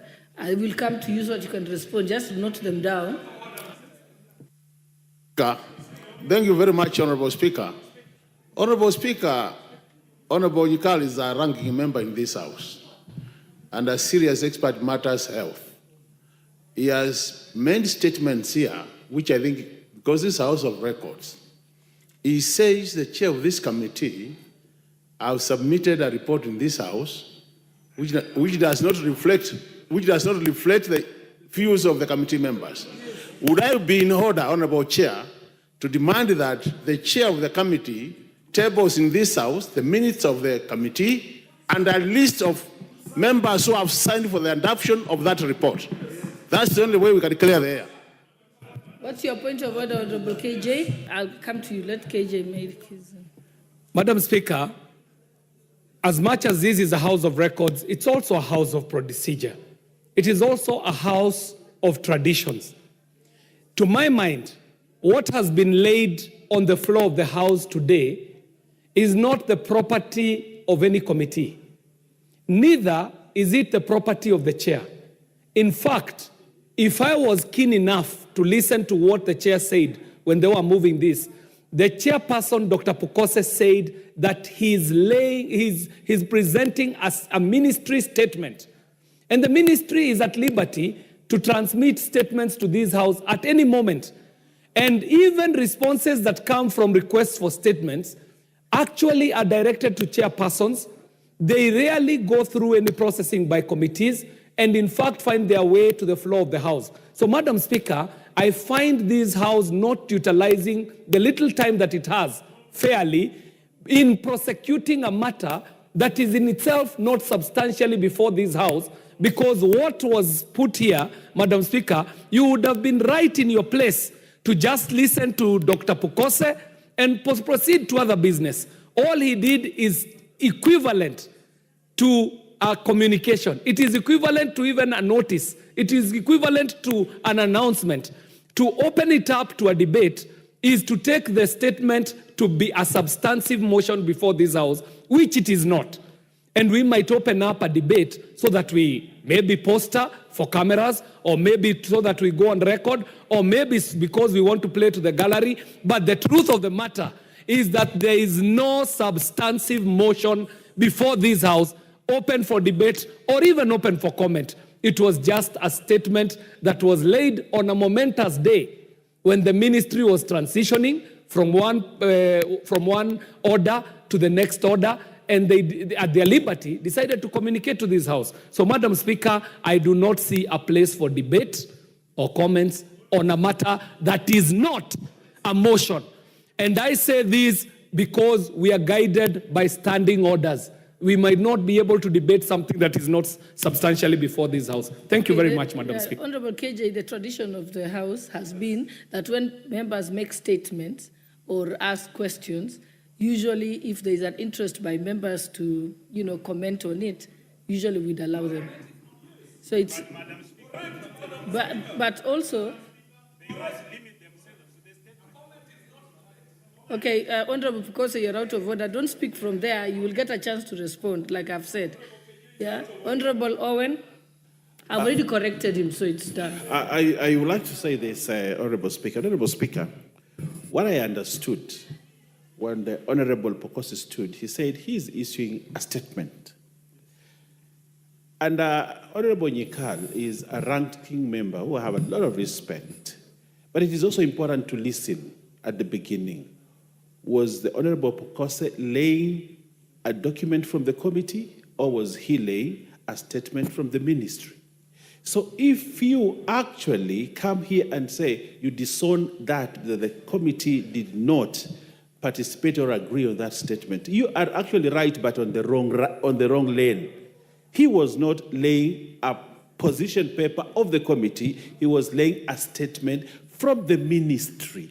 And the ministry has a right, as chairman of the committee, he transmits business from the ministry to the House, which is properly in order.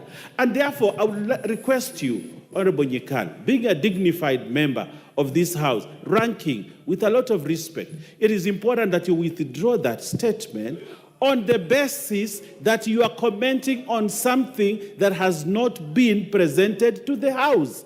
This House has not received a committee report. This House has received a statement from the minister.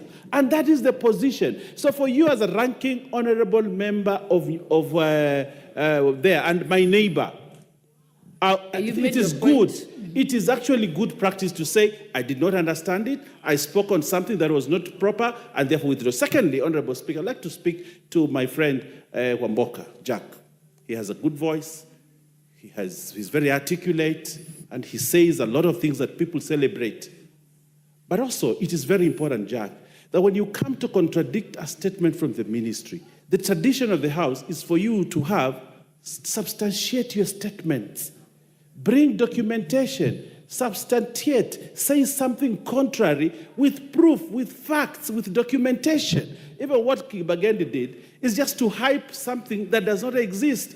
Because if they talk about Adani has done this, Adani has done this, yes, good practice that we have inherited from our forefathers in this house is that you come and substantiate and say, I have documentation here that shows contrary. I want to substantiate to say this. So, you know, the statements that are being said here, Honorable Speaker, and it's very important that we protect programs that government have initiated that are going to take care of millions of Kenyans, like this program that is being rolled out. If we go out there, say things without proof, without substantiating on those items, they kill a good government program just because somebody has an opportunity to come to Parliament and speak about them and is heard all over without substantiating. Honorable Speaker, we must take debate in this house to another threshold. The things that you come here and because you have a loud voice, you can say whatever you want to say and it carries the day. Honorable Speaker, if I were you sitting on that seat, I would have told them to withdraw those statements because they are not good for this country, they are not substantiated, and they are not statements of fact. They are not statements of facts, and Honorable Speaker, what they did was wrong. I applaud Honorable Pokose because he stands for what is true. I thank you, Honorable. Yeah. Let me allow Honorable Ukose to respond. What's your point of order, Modi Karoli? Madam Speaker, understanding order number 1, I think Honorable Owen Baya is completely out of order to try and undermine the authority of this House and the discretionary power that the Speaker has to allow any kind of debate to be admitted on the floor of this House, especially on a matter that is as important as this. And I hope you are not going to close it after the response of the chairman, because we have views. We don't sit in the committee. We have our views to present on the floor of the House. And we didn't ask them to come and make the statement. They made it. They've walked into our territory. We must have the opportunity now to speak. And I hope it will not be closed at that. Thank you, Madam Speaker. Yeah. I think honorable members, let's allow Honorable Pukose to confirm so that he can clarify whether it's a ministry report or a committee report. And I think the members from the committee, I think if Honorable Pukose has admitted that it's a ministry report, then yes, it is true that it was not didn't come through your committee. But let's allow him to respond so he can clarify those issues. And yes, this particular topic is very important to Kenyans. Madam Speaker, this is a statement. We are in order number 7, which is statement. And Honorable Speaker, you allowed me to make a statement on behalf of the ministry on the rollout from NHIF to SHIF. That is on the rollout of the universal health coverage, which is happening today. That was the basis in which I was given this position to make that statement. Unfortunately, my colleagues are assuming this is a committee report. No, it is not a committee report. This is a statement. I think that should be very distinguished. Secondly, Madam Speaker, the points which have been raised by my colleagues, Honorable Nyekal and the other members, are not in relevance to my statement. None of them has disputed any of what I've raised in this statement.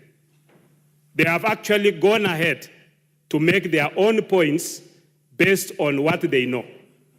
And I think that is very wrong. It is based on hearsay. And Madam Speaker, when I brought this statement, the aim of this statement is to reassure Kenyans that today we are rolling out, we are moving from NHIF to SHIF. And when we are moving from NHIF to SHIF, people are worried outside there. Are we going to access our health services? That is the point. And in this report, I said 9 million of the people who are in NHIF are going to be moved to SHIF today or moving forward. It is not a one-off event. This is a transition. Today is the start, and it is moving. They have already registered about 2 million people into the SHIF system. Among the SHIFs, people are talking of system. What is here is a digital superhighway. SHIF is just a small, the ERP for SHIF is just a small component of it. The rest is a huge component. And members, my committee members, Honorable Kibagendi, Honorable Nyekal, they are aware. And this is not, unfortunately, I listened to you. I didn't dispute what you are saying, but you are talking from an ignorant point. Because what is happening is you have... Give him a chance to complete explaining. You have, unfortunately, and this is where we get problems, because you want to go and explain to your people, and you don't have facts. In this digital superhighway, it is connected to the national registration barrier and many other systems within it. It's a huge thing. It has two components. When we now go into the digital superhighway, it has two components. And this is not a share system. This is a digital health authority system. It's a Ministry of Health system. So what happens is you have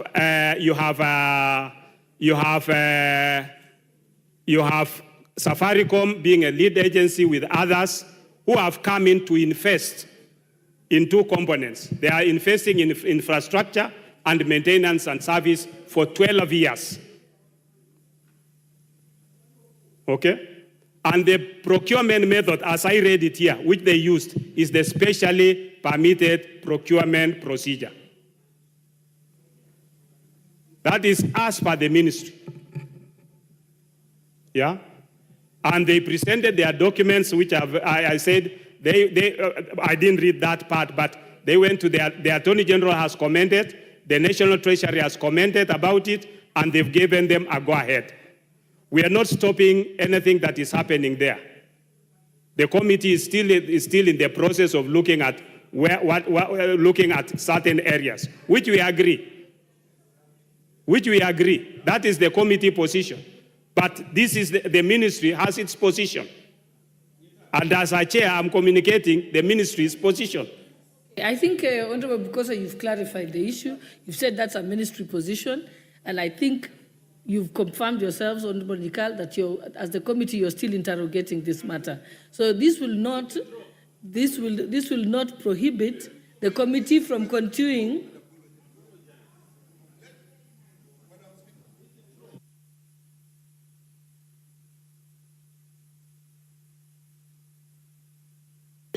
If a statement is being made, give me.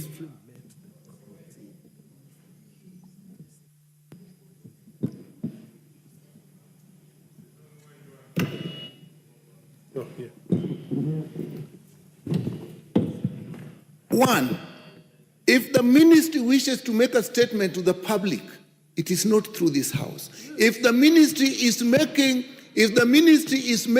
a statement, it does not make reference to the discussions that has become before the committee. Once the ministry brings out the issues that they brought and discussed before the committee, it therefore becomes our discussion as well.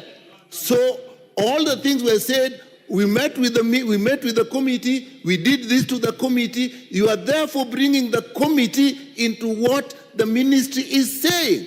And we have not completed, giving the impression that what the committee is saying, what the ministry is saying, the committee has agreed to it. So on that, there is nothing to withdraw and to pull back. Okay, Honorable Mikal, I think it's understanding number 44, the leader of majority or minority or chairperson of a committee or their designee may make a statement relating to their responsibilities in the House or activities of the committee. So yes, they're responsible to oversight the Ministry of Health. So yes, he's in order to come and make that statement as a statement coming to the people, yes. He hasn't referred to he didn't refer to, he has not referred to the committee, and I think he's made it clear. It's a ministry statement. The committee will be at liberty, you'll be at liberty to continue to interrogate this issue. Yeah, it doesn't affect your operations because you can still come and question the ministry. The ministry can appear before the committee and still question them on that issue. I think, Honorable Owen, let's just close this and move to the next statement.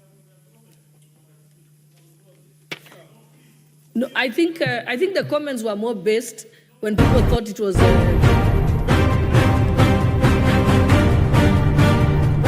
I'll just allow you to make a Thank you, Madam Speaker. very briefly, though. Yes, I'll be normally I'm very brief. Madam Speaker, ever since this particular matter came into public limelight, I think both the country and the House are addressing the wrong issue. Let me explain why. What is being touted as being supplied by a consortium led by Safaricom is nothing other than an information management system. It is a digital, as they call it, a digital superhighway. It is an information management system. What Safaricom has become an expert on doing is fronting contracts that are opaque, that are not transparent, as was evidenced by the one for surveillance of the city, and avoiding the tendering process. If you look at the amounts of money that are allocated to this particular process, 104 billion is equivalent to $700 million, which would capitalize a big insurance company to offer healthcare services to Kenyans. That is not the case here. We are being told that an information management system that is being acquired without competition, without transparency, will cost 104 billion, which was the amount for the first Eurobond Kenya ever borrowed. I mean, what we should be asking is the financial details of this transaction. What is the interest rate? What is the repayment period? This House should see the financial elements of this contract. This is a financing arrangement where a service provider walks to a user and says, okay, you don't have the money to do this, I will do this at this cost, without testing. I think, Honorable... Yes, that is what we should be talking about. This is a financial instrument. Karoli Omondi, I think we've already settled it, that this matter is before the committee. It's before the committee, isn't it? Okay, what's your point of order, Honorable Chair? Madam Speaker, I'm on a point of order. Honorable Karoli Omondi has claimed that this is a health information management system. But from my reading, the system there is not solely managing social health insurance, but provides for various components aimed at delivering a comprehensive and integrated health system for the country. These components encompass the development of a health information management system, that is one, a health information exchange platform, that is two, core business services such as provision of telemedicine, track and trace for pharmaceutical products. Yeah? You are not listening. The health information system is just one. There is track and trace for pharmaceutical products. There is core business services such as provision of telemedicine. There is development of a health exchange platform. It is many things. No, that is different things. Okay, you know, the problem is you are not listening. Okay, Honorable Pukose. Okay, Honorable Pukose, I think now we are flogging a dead horse. Already, the committee is at liberty to interrogate this issue. The committee is at liberty to summon the Minister of Health. Honorable Pukose, don't defend the ministry position. There is no, and I'm saying you've read it. Let the committee will work on it. And obviously, it's obvious that members have questions. You'll deal with it at the committee level. We are not going to be able to deal with it here on the floor of the House. So let us end this debate, Honorable Owen. Yes, Honorable Owen. I want to say this. You know, Honorable Karoli Omondi is a bright lawyer, and he understands what he's saying. And I also want to know more about these things that he's talking about. I also want to know more, Honorable Karoli. But you see, you're using the wrong path. Why don't we summon PPRA, the Public Procurement Regulatory Authority, to come and explain how they allowed that to happen? I also want to know how 104 billion would be used on this. But then, do you want to ask that to Honorable Pukose? There are people in this country that have been given a job to do that. I also want that Minister for Finance should come here and PPRA to come and explain to us how almost the value of a Eurobond would be used on one system. I want to know that. But then do not attack Honorable Pokose on your point, Honorable Owen. You've made your point. Okay, let us proceed to another statement from the Honorable Ounda. Thank you, Honorable Speaker. This is a request for statement. Honorable Speaker, pursuant to the provision of Standing Order 44.2c, I rise to request a statement from the chairperson of the Departmental Committee on Administration and Internal Security regarding the welfare of prison officers. Honorable Speaker, various reports, including the Masden Madoka Committee report of 2008. The honorable member has just crossed the floor. Please go back. Proceed, Honorable Ounda.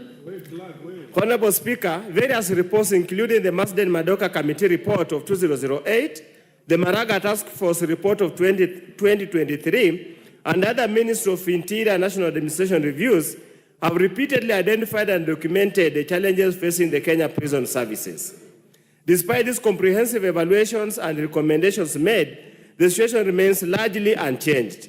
The state of affairs was affirmed in the Maraga Task Force report, which stated the situation remains the same as what the Madoka Committee established about 15 years ago.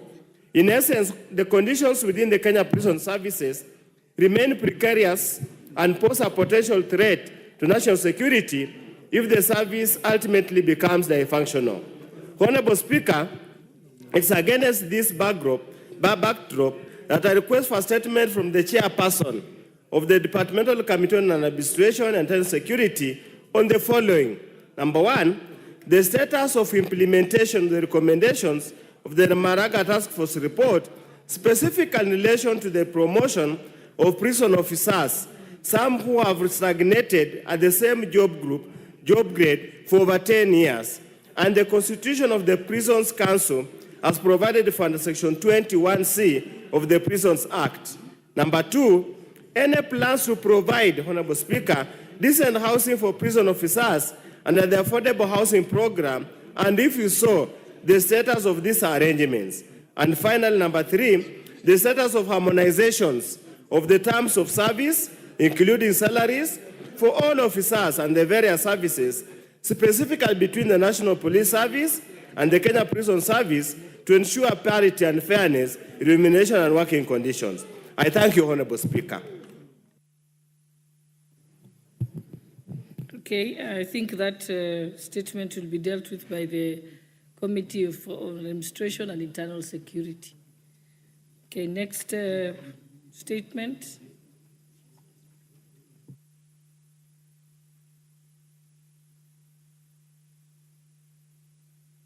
Is there anybody from that committee, Administration and Internal Security?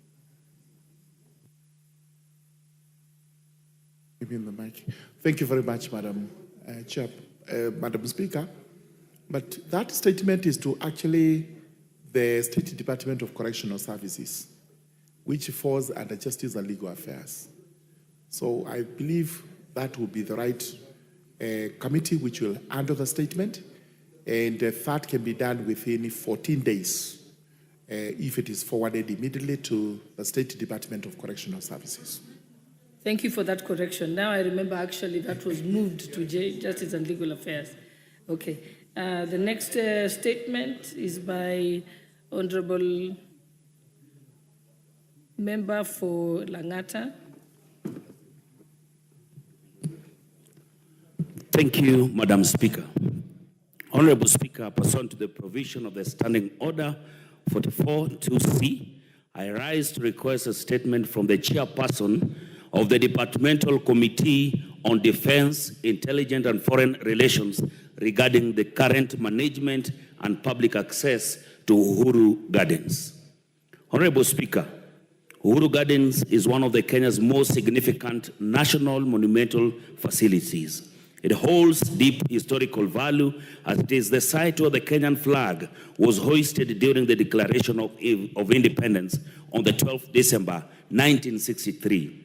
It symbolizes the birth of the nation and Kenya's freedom from colonial rule.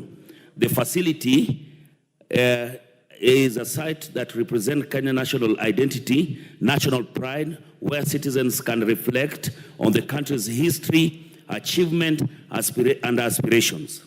For many years, Uhuru Gardens was available recreational space for the local community and tourists. The expansive green space allowed people to engage in physical activities such as morning runs, picnics, relaxation, and now more so content creation for the young people called the Gen Zs, hence promoting physical and mental well-being. Public access to such facilities is therefore essential for the community health and social cohesion. The situation changed when the facilities was placed under the military oversight, which has restricted public access. Honorable Speaker, it is against this background that I rise to request for a statement from the chairperson of the Departmental Committee on Defense, Intelligence and Foreign Relations on the following. 1. Clarification whether Uhuru Gardens will remain an open public space as it was earlier or has become a space of controlled visits and access. 2. A report on the status of the completion of the renovation of Uhuru Gardens by the KDF and when will the public be granted access. 3. The reasons for permission of certain activities such as marathons, music concerts at Uhuru Gardens while the general public is denied access. 4. Plans in place to ensure that Uhuru Gardens is listed under the e-citizen platform, specifically the 222 portal, to allow citizens to make payments or bookings for the public access and events, thus ensuring accountability and transparency. I thank you, Madam Honorable Speaker. Thank you. That particular statement will be marked to the Committee on Defense, Intelligence and Foreign Relations. Is there any member of that committee here? Okay, the Deputy Majority Leader, you'll ensure that that is acted on. And you can tell them they have 2 weeks to respond. Next is a statement by the Honorable Fatuma Zainabu, member for Migori. Thank you, Madam Speaker. Honorable Speaker, pursuant to the provision of Standing Order 44/2/C, I rise to request for a statement from the chairpersons of Departmental Committee on Environment, Forest, and Mining regarding mining activities in Makalda Gold Belt in Migori County. Honorable Speaker, the Makalda Gold Belt in Migori County is known for its riches in precious minerals such as gold and copper. The minerals are precious national resources that ought to be extracted for the benefit of the nation, the local communities, and the future generation as envisaged under Article 69 of the Constitution. It is of great concern that mining activities in Makalda seems uncoordinated, hence violating the rights of the residents to the benefit from the minerals.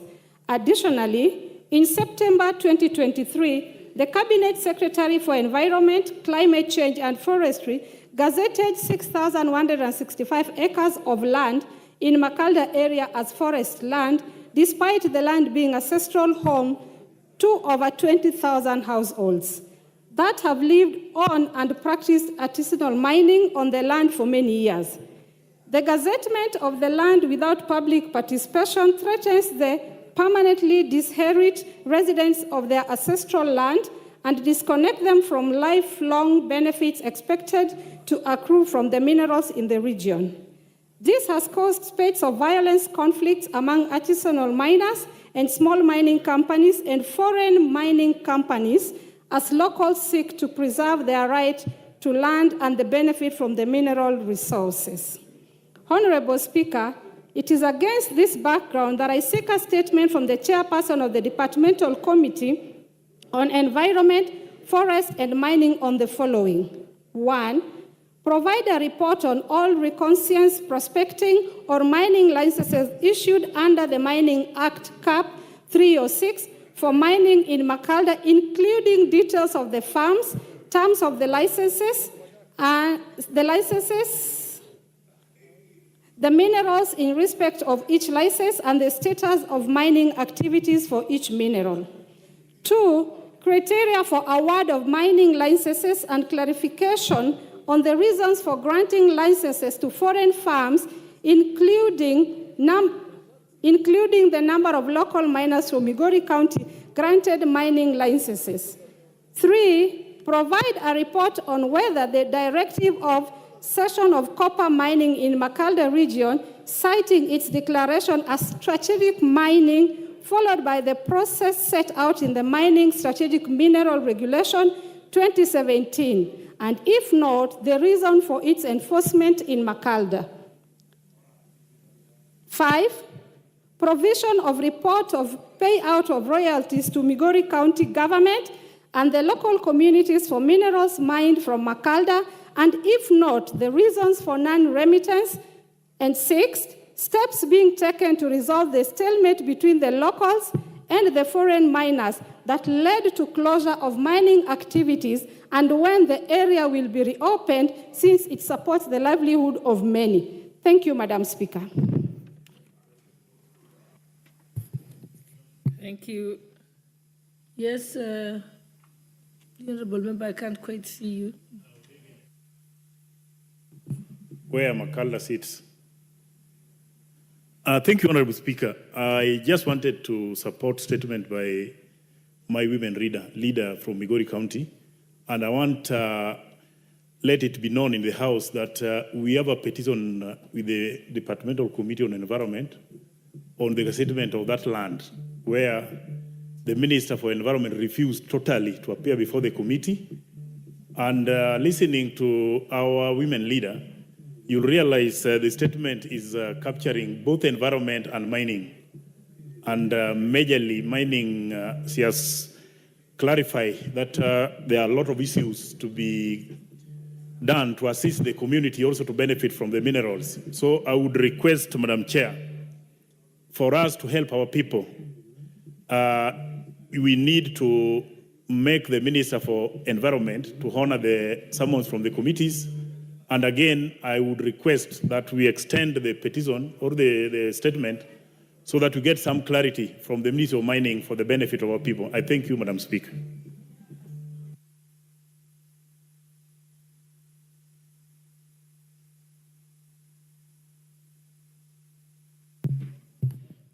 Okay, I think that statement of Honorable Fatuma will be placed before the Environment and Forestry Ministry, and also to them, and also mining. And what can happen is that the two can be consolidated with the earlier petition that you have alluded to.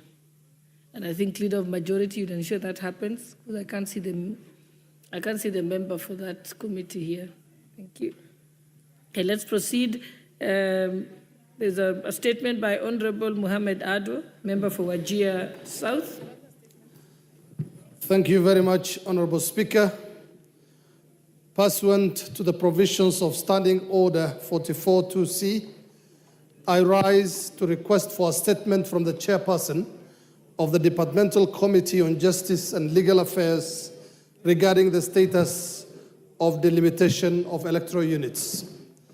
Honorable Speaker, Article 89(2) of the Constitution requires the Independent Electoral and Boundaries Commission to review the names and boundaries of constituencies at intervals of not less than 8 years and not more than 12 years.